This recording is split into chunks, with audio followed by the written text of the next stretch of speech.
Now in this video, we will write a program for indirect recursion that we have already discussed in previous video.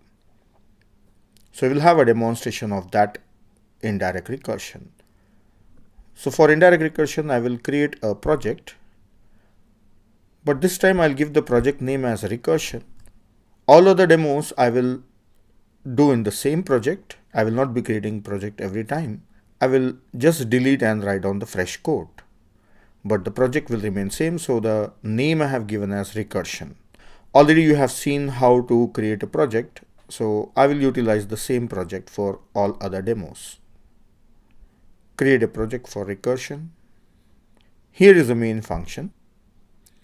I'll remove this. So here I will write on two functions.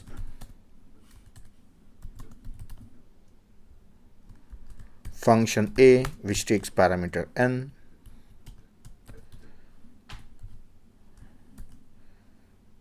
if n is greater than 0,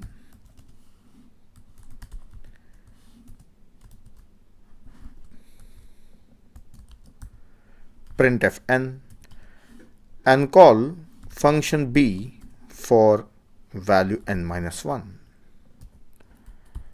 Next I should write on function B. Function B, it takes parameter n. If n is greater than 1, then printf value of n, and then call function A by passing n by 2.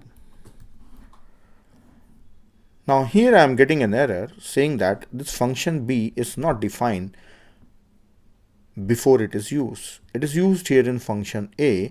So if you read the code from here line by line, then first we are coming across a call to function B, then later on we are having a definition of function B. So this function B should be defined before it is used. So here I will write on the prototype of function B.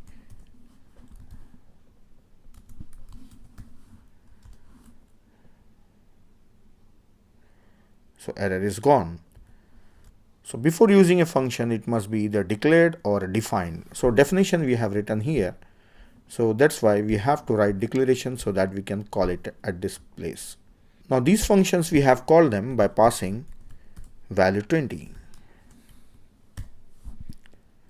Let us run the program and see what the output we get. If you remember the output is 20, 19, 9, 8, 4, 3 and 1. So we have already seen it's working. I have explained you everything. So just for the demonstration, I have written the program. So I got the result. So that's all with the indirect recursion.